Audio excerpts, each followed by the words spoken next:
Para falar um pouco mais sobre as ações de combate à pandemia no Brasil, nós vamos a Brasília agora.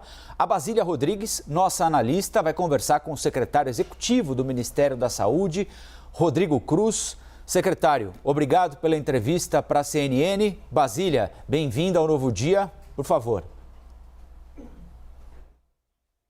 Oi, muito bom dia, Colombo, Elisa, Luciana. A gente está, neste momento, dentro da sala onde vão acontecer as reuniões da Secretaria Extraordinária de Enfrentamento à Covid-19, que finalmente saiu do papel. Ontem houve aí a assinatura do presidente Jair Bolsonaro autorizando o início do funcionamento dessa secretaria. Só que mais do que isso, né, secretário? O governo também liberou um crédito extraordinário na ordem de 5 bilhões de reais. Agora, tem dinheiro para finalmente comprar mais vacinas? Bom dia, primeiro bom dia a todos que nos acompanham, bom dia Basília, obrigado pela pergunta. De fato, o decreto foi publicado ontem, a sessão extraordinária do Diário Oficial, oficializando de fato a criação da Secretaria, mas é importante mencionar que independente da formalização da Secretaria, os trabalhos já estavam sendo conduzidos dentro deste Ministério. Então o principal papel da Secretaria que é criado é centralizar as demandas relacionadas ao enfrentamento da pandemia. Importante mencionar que a gente tem algumas secretarias finalísticas e cada secretaria finalística trata um assunto específico do enfrentamento da pandemia. Então a ideia da criação da secretaria é que a gente centralize todas essas questões ou todas essas demandas relacionadas ao enfrentamento da pandemia.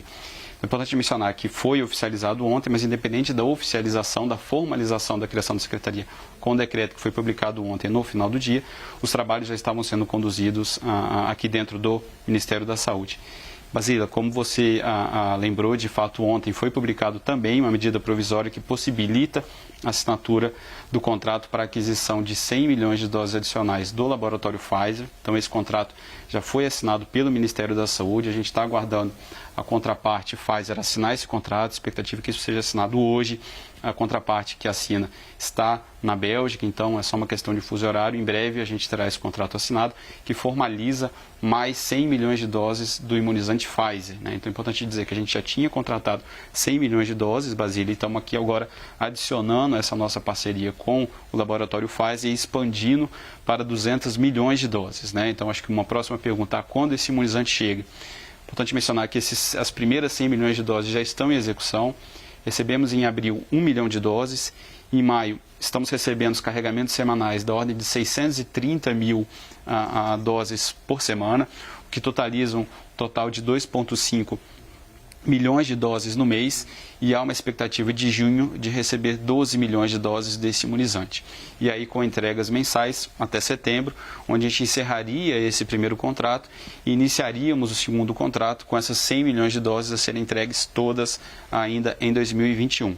Importante mencionar também, para esclarecer a população, que essa medida provisória que você mencionou, Basília, que foi publicado ontem com esse crédito extraordinário, possibilita também a formalização de a aquisição de mais 50 milhões de doses, né, da vacina AstraZeneca a partir de IFA importado. Então é um dinheiro que vai ajudar na compra tanto da Pfizer quanto na compra de insumos da AstraZeneca? Perfeito.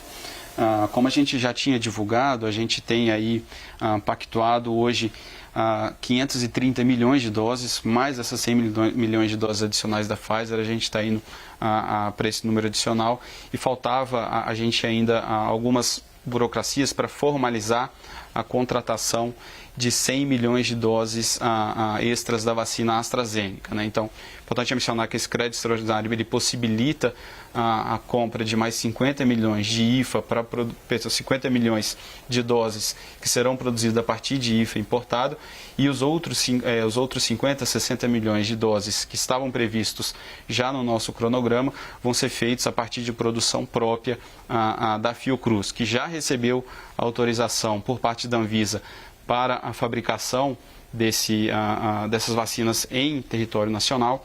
A expectativa é que a gente inicie essa produção ainda em maio, e aí, por óbvio, a gente precisa passar por todo um processo de validação e licenciamento por parte da Anvisa, e uma expectativa, conforme já mencionado pelo Instituto Fiocruz, é que essas vacinas comecem a ser distribuídas em território nacional a partir de outubro. Então, a vacina produzida em território nacional, com IFA nacional do Instituto Fiocruz, a expectativa é que seja disponibilizado em outubro para a população brasileira.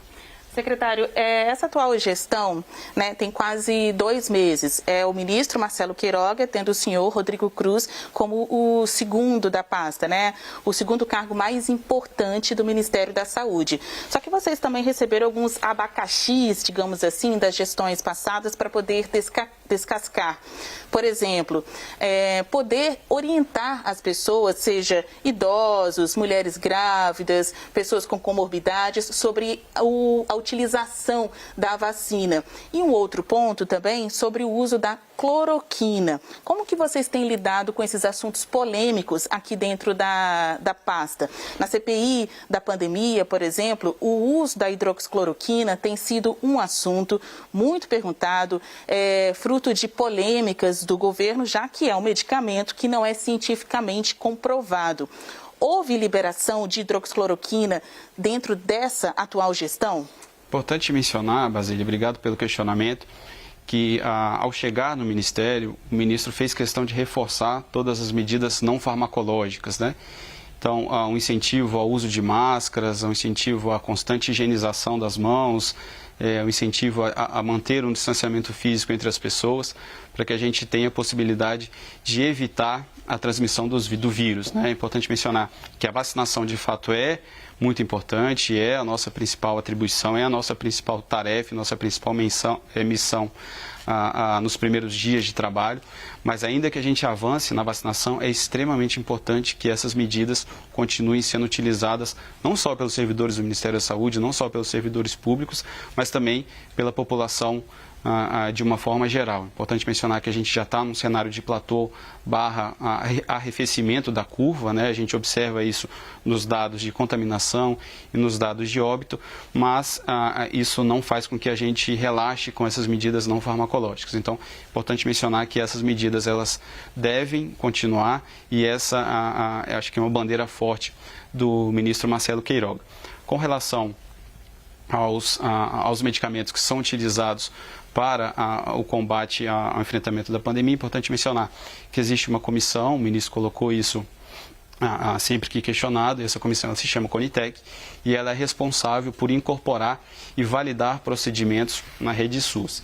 Então, todos esses medicamentos, todos esses fármacos que são avaliados, eles estão sendo submetidos e serão submetidos à CONITEC, para que na CONITEC isso seja avaliado por todos os especialistas, sejam publicados em audiência pública e aí sim se tenha um protocolo validado pela CONITEC que pode ser incorporado do SUS, de não só um fármaco, mas de todos os fármacos de uma forma geral.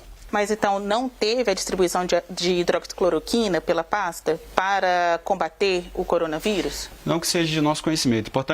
Importante mencionar que esse medicamento é utilizado para enfrentamento de malária, é utilizado para enfrentamento de outras doenças e os indígenas, por exemplo, eles fazem uso desse tipo de medicamento para combater outras doenças. Então, que seja do nosso conhecimento, não houve expedição desse tipo de fármaco, mas é importante mencionar que ele é utilizado também para enfrentamento de outras doenças, né? Então, como malária, enfim, os indígenas fazem uso constante desse tipo de medicamento. É isso, secretário. Então, diante desse arrefecimento nos números que o senhor está dizendo, o senhor não acredita numa terceira onda de coronavírus? É tudo muito novo, né, Basília? A gente está estudando, a gente não pode afirmar que não terá uma terceira onda, mas é importante mencionar que o ministro Marcelo solicitou a todos os técnicos do Ministério que participe e faça um planejamento caso isso ocorra. Então a gente monitora os principais insumos, já foi solicitado a montagem de um estoque mínimo de medicamentos para que caso venha uma terceira onda, a gente esteja preparado para poder suportá-la.